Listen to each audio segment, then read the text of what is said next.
Recorded live on the turf at Mad Lab Training Studio in Eldersburg, Maryland. This is the Time to Win podcast with Alex and Dan. Now let's get this podcast started. Dan, are you a napper? No. I do enjoy naps, and I respect naps as well. If I'm napping, something is going on. So that either I'm really sick or I was out super late the night before. Something happened. You won't see me regularly napping. Okay, so I'm an incorrigible napper, right? And that's one of the great things about being retired is you can up and take a nap, and pretty much anytime you want. Do you nap every day? Almost, yeah. That's good. I think that's good. Yeah. I set a timer though, right? So like, yeah, I always said something. Yeah, and like other people I know, they say no, I'll just go out and I'll be out for like an hour or an hour and a half. Yeah. You know, I'm like, no, I'm like 25 minutes, right? Yeah. And I'm instantly refreshed. It's awesome. So, yeah, I love napping. I'm like a 20 minutes to an hour guy, Yeah. and I can't. People are like, if I sleep, I'll sleep all day, and I'm like, will not do that. No. I get too much. I'm a big fear of missing out guy. Are you? Big time. Oh, Big time. So that's why I don't nap. Yeah.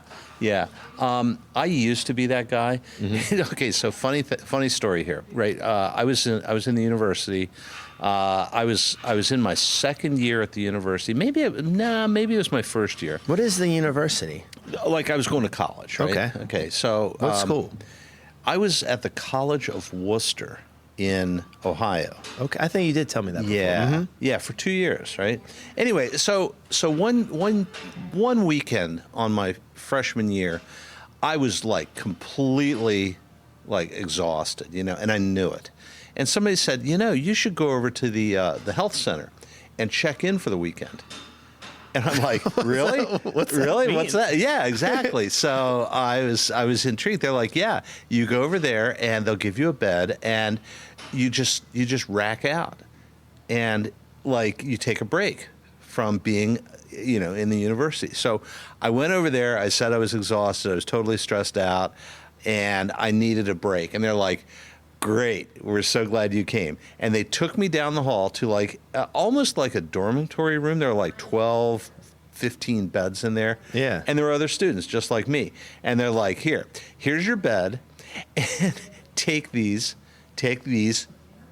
medicine, right? And so what they do is they jacked me up with Valium, and I slept the whole weekend, and it was awesome.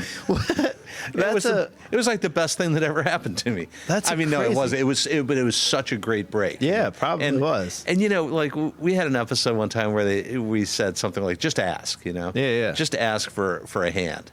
Or ask for a you break. Want. Yeah. So I asked for a break, and man alive, did I get one. That's crazy. I wonder if Salisbury had anything like that. Yeah. Like, Salisbury, if you're listening, answer us. Yeah, you should.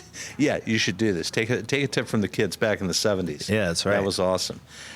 You asked me how I was doing today, right? I did. It was a complicated answer because, you know, on Wednesday I went out and I hiked hard for like 4.5 hours, super rocky trail. And you know, I wanted to do that, right? I wanted to Hardening sessions. I call them hardening sessions. Yeah. And I wanted to do that to build my body up for the Grand Canyon. So I was kind of banged up on Thursday from that experience, and I came to Mad Lab, and the coach kind of pushed me a little bit, right? Like the coach got me in some sled battles, right? Well, your mind was feeling squirrely. Yeah, it's true. It's true. And, you know, for anybody that's not getting the reference, Dan is actually the coach who was pushing me. Dan, Mad Lab Dan right over here. What a turn of events. Yeah. And so, yeah, the big reveal, right? That's right. Ta-da. So anyway, we didn't do a lot of work, but we did some hard work on sled battles. And there was one moment there where I think you were pushing with everything you had, and I was pushed pushing with back. a lot. You were sure. pushing with a lot. Yeah. That'd be interesting to see what happens if we went toe to toe on that one. I would say who. I guess if you're trying to if you're trying not to get pushed, you have an advantage because the other person is simply just pushing you into the turf. Yeah. So whoever's just like stationary has the advantage. Yeah. I'd say if we're both trying to push and get movement, I'm not sure. That'd be tough. That would be weird. That would Somebody be might tough. get hurt. I Because we'd be putting a lot One of into us it. would see. I think I would cease to exist, Well, okay, so fair enough. but still be alive. I asked you because I can't die. I asked you yesterday, what happens when an unstoppable force encounters an immovable object? And you noodled over that for a second, and I said, total annihilation. I said greatness, Greatness. Stalemate. entertainment. Right, entertainment. Okay, so that's how I'm feeling today. I got out of bed this morning and like my calves were not working. They're so tight. Because I was up on the balls of my feet, going hard in the lab yesterday, driving that sled. I had been out on the trail for hours and hours the day before. So I just went through the protocol. I loosened up, I warmed up, I stretched, I rolled, I stretched, I rolled, I stretched more. I walked around the house, and no kidding, like in 30, 40 minutes, I was loosened up again. Yeah. Yeah, and I was feeling pretty sassy. So, how do I feel today? I feel sassy. I feel It's good for the podcast. I feel belligerent. I feel defiant. And that might lead us into some interesting discussion today. And the best/worst part of it all is I probably had maybe one, maybe two drinks too many last night, God bless you. and I woke up with cobwebs in my head. I did the same thing. I was drinking on some bamboo rum Yeah. while I was watching the NFL draft. It got wild. So I wanted to ask you, Dan. So that's how I'm doing, right? I kind of give it to you in 10,000 words or less. I'm doing okay. How was the draft? The draft was amazing. Yeah, I know it's one of your big holidays. So Yes. tell me, how did that go? Like, what did you see? What did you learn? So I love the NFL draft. It's like it really is like Christmas to me, and I even dedicated a website to it and like did all sorts of stuff with it. NFLteambuilder.com. And Let's do that one more time for the listeners, because get your pencils out, kids. Oh. Write this one down. it's not that. Hit it. It's NFLteambuilder.com. .com. So it's just Okay. a website based around like how I feel like teams should build their business, and I Yeah. think the draft is a big part of that. I get interested in it because I love like business building and talent scouting, and that's pretty much what the draft is. Right.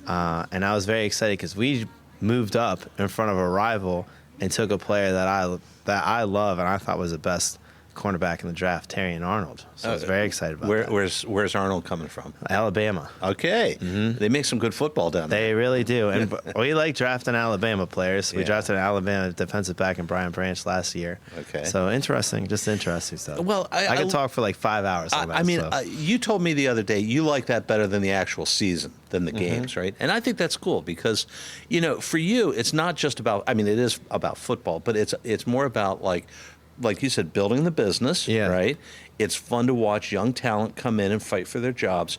But to me, although I don't really watch the draft, I imagine it's like you're seeing the future of the NFL evolving in front of your very eyes. For sure. How cool is that? Really cool, because then you also see like it's becoming more of an offensive league.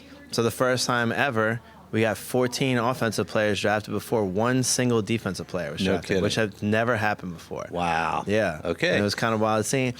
I also think it's cool to see like you see these regimes changes all the time, right? So like you have new general managers. Sometimes, you have a new owner for the Commanders right now. All right. So then it's like you have no idea what to expect from all of them, and then you can kind of see how the new general managers, new owners, new coaches look at a team and the way that they want to put that into action, Right. by who they're drafting, and you can see if they're like, are they over their head with everything? Are they actually like right in the mix of things, and are they like starting a new trend on their own? Like, there's so many different things that can happen, and I love stuff like that. Did you have any big surprises? Yeah, I was surprised, just like everybody else in the world, that Atlanta just got Kirk Cousins from Minnesota, paid him a lot of money to be there, and Kirk got hurt last year, so he's coming off an injury. But a lot of people would consider him a top 10 quarterback, depending on who you talk to. So Atlanta's like swinging for the fences, and it looks like they're a Super Bowl or bust team.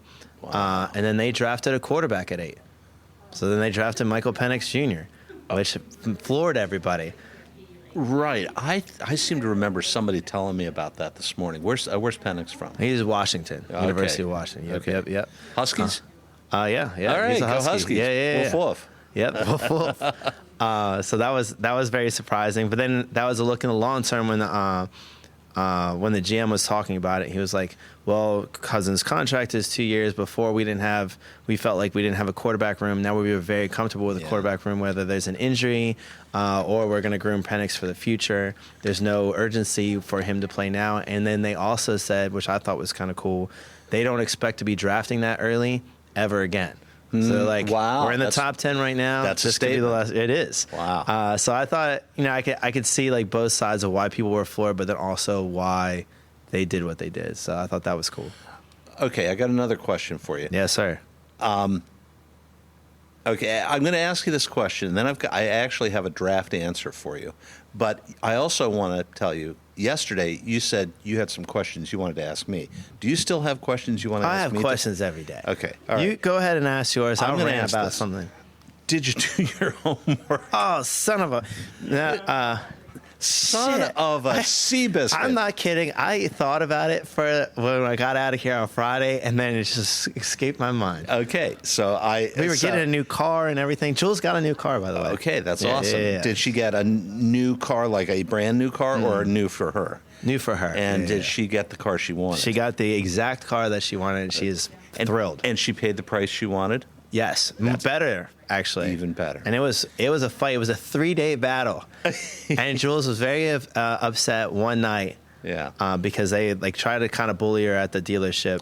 I even went there from Mad Lab. I went down to Clarksville. We sat there. We told them no because they wouldn't come through with the price, and they were just like being ridiculous.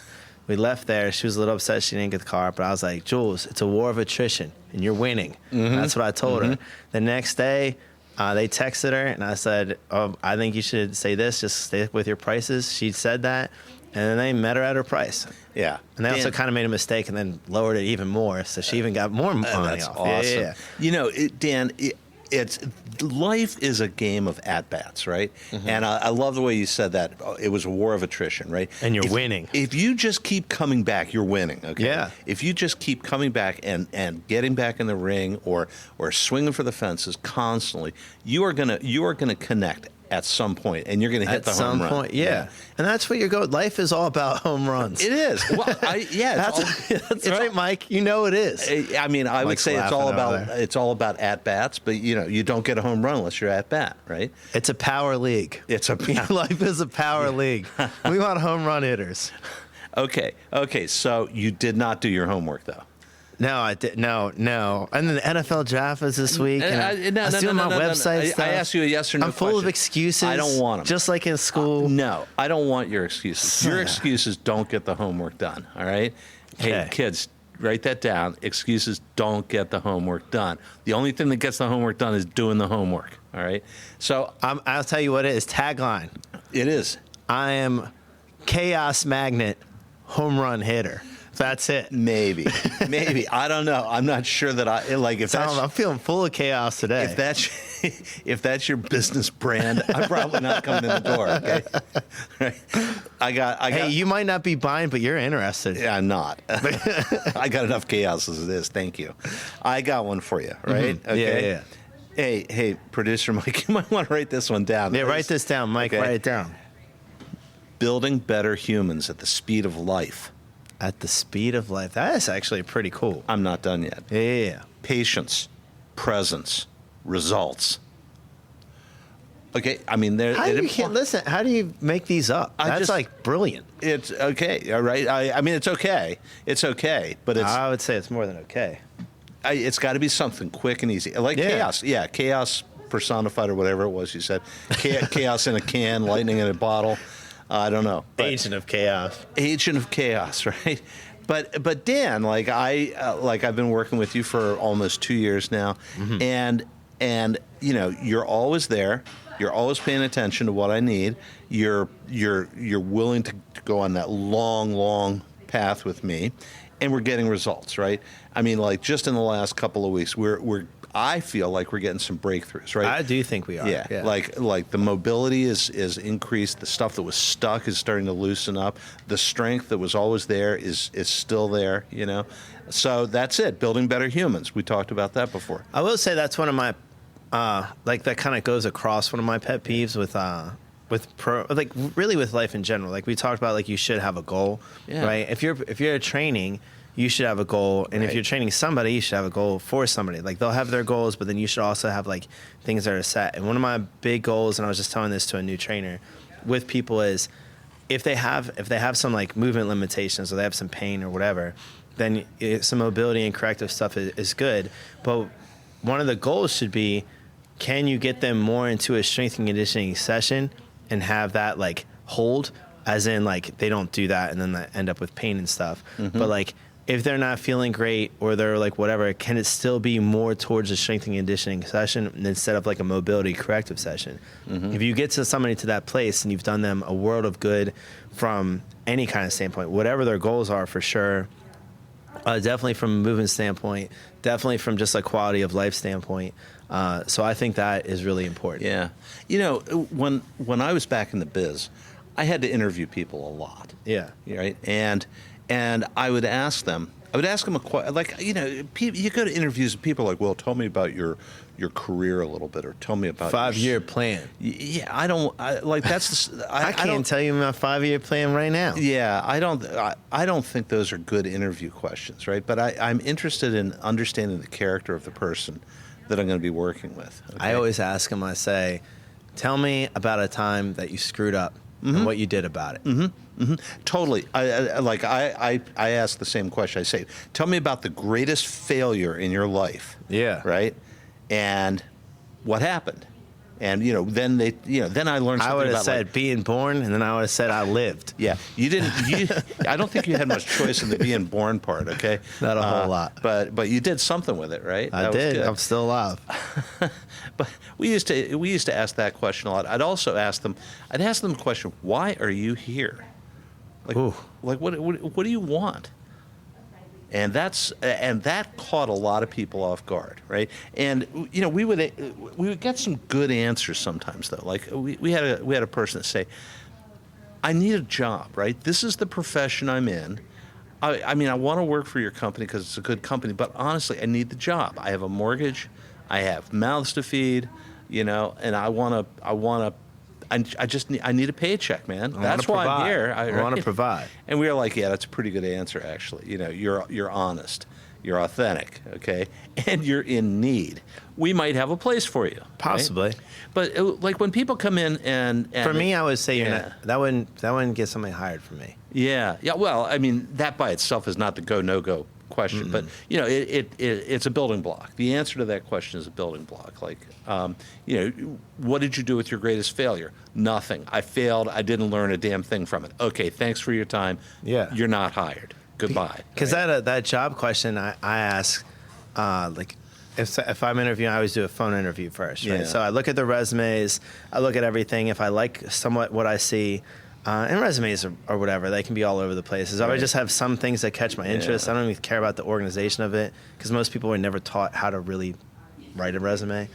So then I'll look some stuff. If I find some stuff that I like, then I'll go, all right, this person. Right. I'll send them some times where we can do phone interviews, do a phone interview. One of the first questions I ask is I go, well, you know, thank you for applying to MadLab. What made you choose MadLab? Right. And one of the worst answers that I hear a lot is, oh, yeah, I needed a job. And I'm like, and? Like, well, I know that. That's why you'd apply. Yeah. I know that you need a job, otherwise you wouldn't apply. But, like, tell me why us. Yeah. And if you can't tell me why us, if you cannot, like, do any research on it at all, you didn't even have to do research before. You knew the phone call is there. I didn't call you out of the blue. So then go, oh, Dan's going to call me at 12. So even if it's 11:45, I could research something about MadLab. That's right. You know, show some interest, like show something. Yeah. And then otherwise, I'm like, look at the Instagram feed. Come on. Anything. Yeah. Who are your mentors? Right. That's a good one too. Who are your mentors? Who are your role models? Oof, and why? And why? Right. Like I tell you about Mike Hamilton. Mike's pointing at himself over there. But Yeah, you can learn a lot about a person by asking those kinds of questions. So I got another question for you, Dan. Those are also questions that I think, because you and I were talking about like, when was your reunion? It's not here yet. It's in 2 weeks. Okay, It's in 2 weeks. I gotta keep tabs on that thing. Yeah. Okay. Well, because I was thinking about like stupid conversations, right? And it's the same thing with the interviews, right? I don't want to know. I don't want to know what I want to know something in depth about you. I want to know about your passion. Same thing when you're in real conversation with a random person. Yeah. Like, how is work? How are your kids? Da-da-da. I don't know. Tell me something that your kid lit a fire at school. Yeah. Whoa, tell me all about that. Now I'm you got my interested. attention. Right, yeah. Or they did something cool. Or they said something cool, like whatever, but not like some general. Everybody's good. Work is good. Boring still. Like I don't want to have those conversations. I want to have something interesting. Yeah. So did I tell you the story about the guy that lived in the grass hut on the beach? Wait, this does ring a bell. Okay, I'm going to tell you the Actually, story again because I don't know if we did this on camera or not. This I don't think wasn't on camera. Okay, so do you remember Grass Hut Boy? The old GHB. Okay. Tell it again. All right. So, Mike, if we've heard this story before and it's on a previous We'll episode, cut it out. Cut it out. But Yeah. we were interviewing for a process engineer once, and we came across this resume of a kid. He had great credentials, right? Great universities, excellent transcript, and then he fell off the map for 2 years. So you had a gap in there was a gap. Yeah. You're curious now. Always. Why the gap? Yeah. Right? So we're talking to him, and there's some chemistry, and we like the guy, but we're curious. So we ask, okay, Mark. By the way, the guy's name was Mark Tomusiak. Okay. Right? So Mark, Shout out to Mark. Yeah, if you ever watch the podcast, this episode's about you, Mark. So, There's a good chance that he does because I mean, he already knows the story, right? Because we were so amazed by it. So. Okay, Mark, why the 2-year gap? And he's like, yeah, that one's easy. I graduated from with my master's degree in mechanical engineering or chemical engineering or something, some highbrow engineering pursuit. And I knew that the rest of my life I was going to be working for the man. And I wouldn't have a chance to not be working for the man. So I moved to Australia and I lived in a hut on the beach, and I surfed every day for 2 years. That's what I was doing. Because I wasn't ever going to get the chance to do something like that again. And it was like, dude, you are hired. Yeah. Right? Anybody that has the wherewithal Yeah. to do that, and just follow a passion like that. Yeah. And then also to not only do that, but then cut it off and be like, all right, now I'm going to go do this. Done. That's Check the something. box. Yeah, that's hard to argue with. Yeah, and All right, the guy, Mark. great chemistry, superb engineer, good friend to everybody, fit in with the team, unique human being, awesome in all regards. Cool. Yeah. Oh, that's awesome. Story. And it still is apparently. Yeah, I've never heard that story. Okay. Yeah, that's awesome. it. That's the story. Okay. So I guess all the preambles are over. I've got a couple different questions I could ask you, Dan. But you said you had stuff yesterday. You seemed to have a couple things you wanted. I always have some rants and stuff. Let me tell you something. I'm going to rant about real quick though, Okay, because go this ahead. came Let it up loose. in a conversation. I don't understand. On the surface, I understand it, but in depth, I don't understand why we have insurance. Insurance companies are I don't understand why they exist. Yeah. You know what an insurance company reminds me of? It reminds me of somebody that comes up to you and goes, "Hey, Alex, you need to pay me for protection. You don't pay for protection." And then you're like, "What are you talking about, Dan?" And then I shatter your window, and I'm like, "Pay for protection." Okay, that's different. That's extortion. It's the same. Okay. I love where you're going with this. I'm going to take the counterpoint. Okay. Hey, Dan, did I ever tell you the story about Janet and Curtis? You have not told me about JNC. Janet and Curtis are close friends of ours in Colorado. A couple of years ago, you may have heard of something called the Marshall Fire, which swept through a community south of Boulder and destroyed it, right? Okay. Janet and Curtis's house burned to the ground with everything in it. They escaped literally with their lives and the clothes on their back. That's a horrible thing for sure. Horrible thing. But I'm glad Everything. that they survived. All of their treasures, their keepsakes, their papers, everything gone. Curtis, by the way, is the sheriff of Boulder County, okay, right? And he's a swell guy, so we love you, Curtis. We love you too, Janet. But they lost everything, right? But they had insurance. And Janet had updated their insurance to include, like, more or less an inventory of everything that they owned. And they went to the insurance company. And, they, you know, over the course of their home ownership, you know, they had probably paid, I don't know, maybe $75,000 or $80,000 in premiums over the years, right? The insurance company came in, reviewed their claim. They had coverage for fire, and the insurance company was like, "This is a no-brainer. Done." Not wrote the check, but covered everything. And the cost of their site cleanup, home rebuild, and refurbishing of all of their possessions ran somewhere around $1.5 million. Okay, that's insurance, Dan. Okay, that's worth it. To me, that's worth it. So that's like the regular. That is what regularly happens. That's why you get insurance. Okay, So, but then you pay into the system for a lottery ticket. No, but that is what it is, because here's my other argument. Yeah. So how profitable are insurance companies? They're profitable enough. Very profitable. Yeah. 60 to 80% profitable, Okay, I'm still listening. which is wild to me.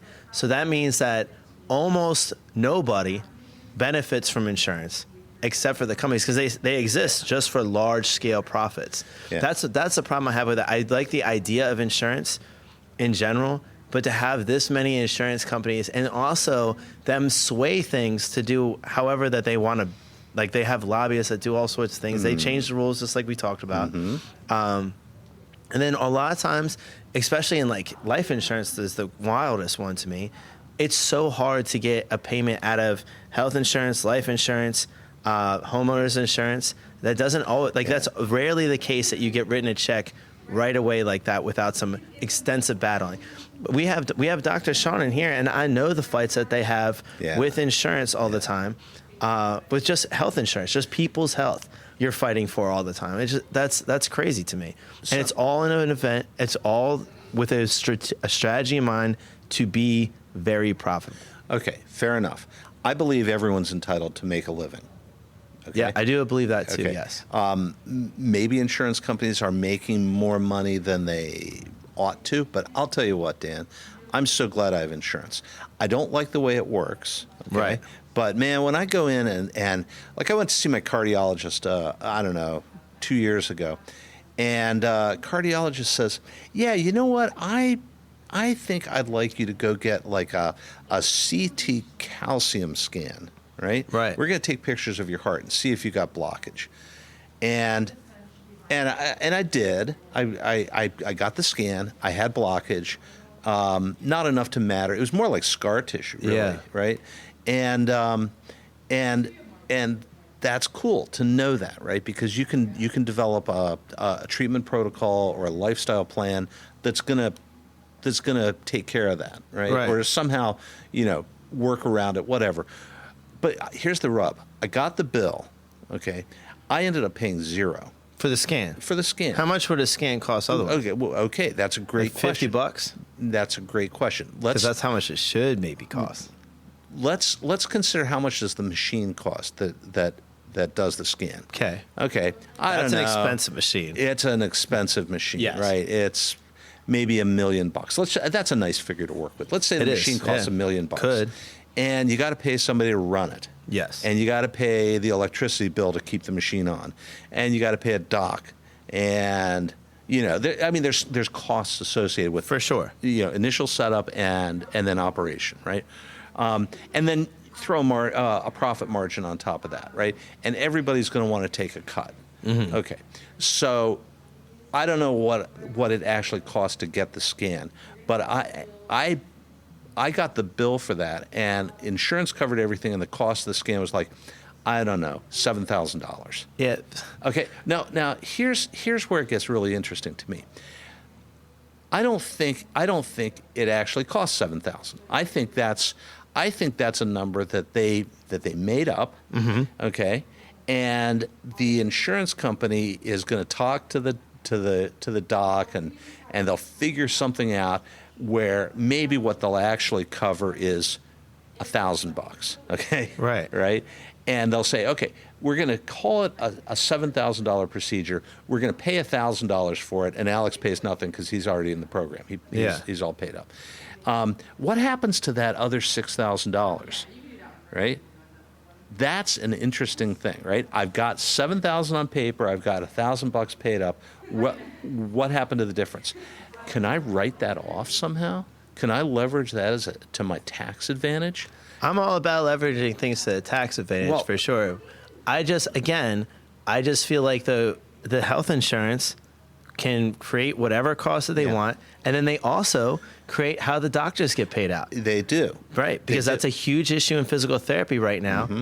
And then they just passed, like within the last 3 or 4 years, another bill that let the insurance companies pay physical therapists less. Yeah. So I get into this biz with my insurers. They say, oh, we're not going to cover that. And so I call them up. Right? Yeah. And this is where it gets fun, too. And by the way, I still like insurance. I'm damn glad I have it.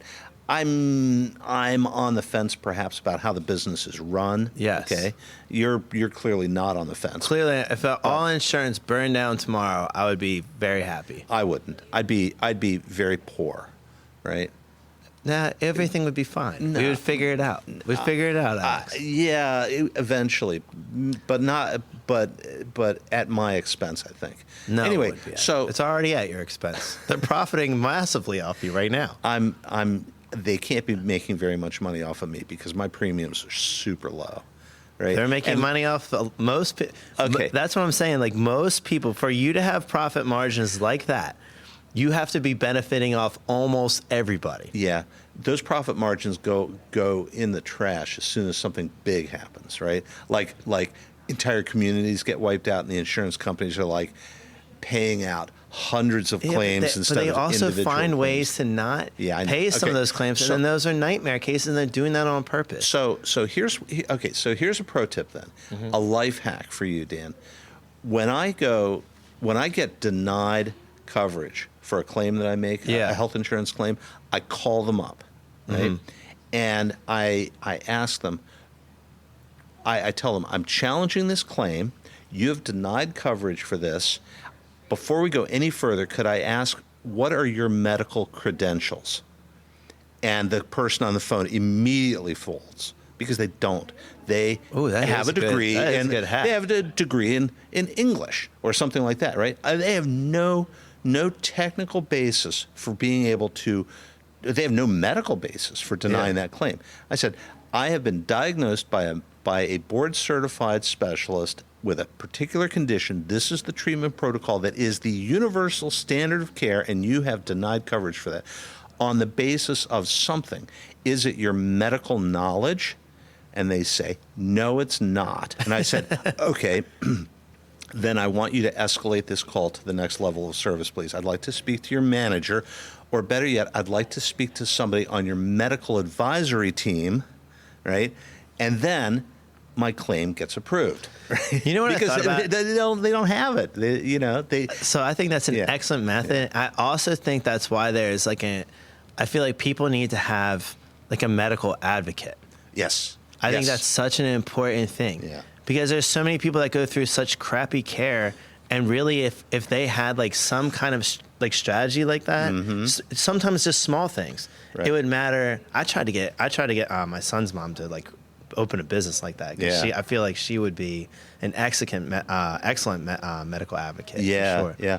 You know, we were talking the other day about this. Not about medical advocacy. Most people are not capable of advocating for themselves, right? And unfortunately, that really sucks. It does suck, and they shouldn't be left behind. I think. And I think. So a lot of people don't know how to advocate for themselves. A lot of people are too good-natured to do it, right? Yeah. And I mean that's kind of okay, I guess, but like if you're getting taken advantage of, you shouldn't let your good nature perpetuate that, right? But I told you the story of a Like guy. car dealerships. I'm losing Yeah. money on this deal. That's my favorite line that all of them say all the time. Yeah. How much? Well, it's like the insurance companies, right? Like, I wrote $7,000 for the procedure. The insurance company paid out $1,000 of it. I'm losing money. Yeah. You lost $6,000. No, you didn't. You Yeah, still made you did not. $750 or something. I don't know, right? But I told you the story about the guy that was going out to his mailbox, right? And he looked like he was crippled. And Yeah, he couldn't yeah, have he been did. much older than me. Yeah. Okay, I'm 63. This guy was in his late 60s. Maybe he was 70. He was clearly overweight, but he was crippled. Yeah. And I don't know why he was crippled, but my heart went out to this guy, and I talked to some of my friends that are in similar health situations, right? They're becoming increasingly sedentary, increasingly immobile, increasingly uncapable, right? Unfit. And some of them are so defiant. They're like, I'm not going to go see a doctor. Doctors are BS. Or Which is fine if you have a strategy to fix yourself. Right. And I think people don't. I mean, the types of people I'm talking about, the people that are so defiant, they're like, I'm not going to give up red meat. I'm not going to quit So smoking. I have another. I'm not going to the gym. another Yeah. rant about that because then those are the same people. A lot, not all of them, but a lot of times with that defiance, you get them the same people that are complaining about other people, right? They're like, Yeah. I hate these people that don't work. I hate people that are not on welfare and doing all this stuff. I'm like, your health is putting you on a form of welfare, and I am paying for it. Yep. You know what I'm saying? Like, Yep. so it's the same difference. It's just a different category. Yeah. That you're doing. So it drives me crazy. So I made the comment to you the other day, your defiance is misguided or misplaced, right? You did say that. And like, okay, I'm the pharma pro with a punk rock past. Yeah. Defiance is part of my character. You see me do it in the gym. You will see I me see it do it every like day. line myself up to get hurt in the gym, right? Because I'm so defiant, and that's misplaced defiance, right? But defiance is fundamentally a good thing because it allows you to pick up the phone and say, I'd like to speak to your medical supervisor, please, about denying my claim, right? That's well-guided, well-placed defiance, right? Well-placed defiance. But so much of our defiance is misguided and misplaced. And man, I would love to harness that energy and redirect it in the vectors that it's supposed to be directed towards. Yeah. I think defiance is fundamentally a good thing for sport and beneficial to the human race, Dan. Convince me otherwise. But I will not take the counterpoint. Okay. Let's see here. I got a couple more things here on the clipboard of doom. Producer Mike, how are we doing with time? I saw the screen flash. What are we like 45? We got 4 Let me minutes. give a left. shout out. Okay, before you give a shout out, I want to go on a little bit of a rant. Oh, I already like this. Okay, Go ahead. Dan. It's got to come out. Are you on fire? Am I on fire? Yeah, like I see you most of the time. You're on fire. Yeah, I am. Yeah, you got a usually lot of on fire. enthusiasm. You're wound up about something. I am wound up. You know, like it's NFL draft week. I'm ready to yeah, go. but Dan, like the other 51 weeks out of the year, you're still wound up. Yeah, true. That's true. And that's good. That's Because we're good. leading up to the draft, maybe. One of my mentors told me, "You must burn."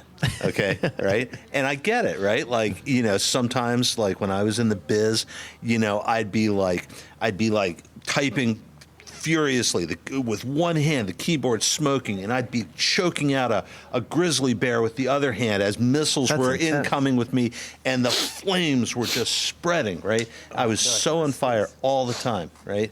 And my mentor said, "You must burn." Okay, and it worked, right? Like there's nothing in the world that feels as good as just burning, right? When you're in that zone, in the flow, and Yeah. and you're grinding out reps, and you're burning, or you're on the field and you're winning, and you're on fire and you're burning, you're in the flow, right?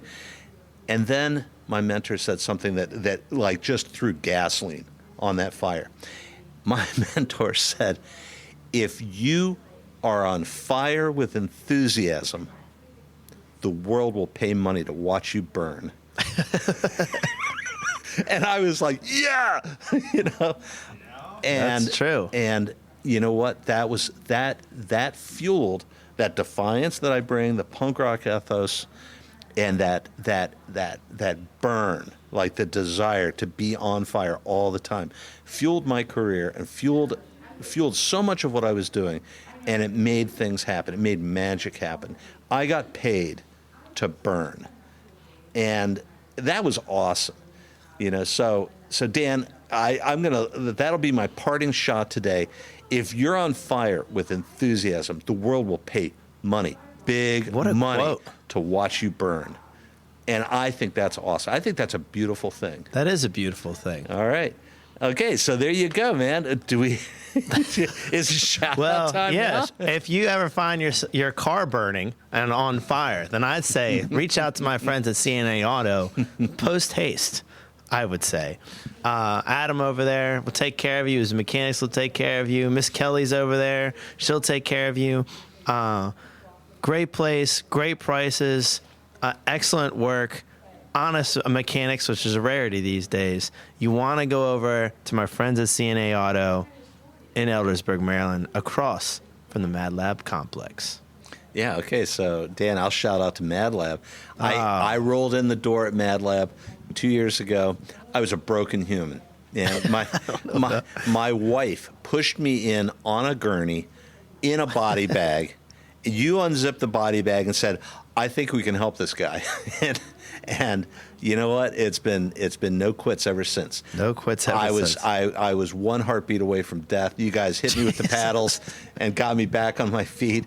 You started working the magic. We got mobility back. We got power back. We got the one thing that I love about coming to Mad Lab is you let me get all that psych out too, right? I bring my stoke in there almost every day, and you guys throw gasoline on my stoke, and the place explodes. Oh, everything's on fire here all the time. Yeah, it's awesome. So kids, if you find yourself increasingly immobile, increasingly incapable of getting stuff done, you want to come to Mad Lab, you want to hit the factory reset button, talk to one of the coaches over here, get back on your feet, get back in the game, and catch on fire. Yeah. Alex, you're the man. Dan, I'm nobody. I'm just some guy. But thanks for asking. Thank you, guys.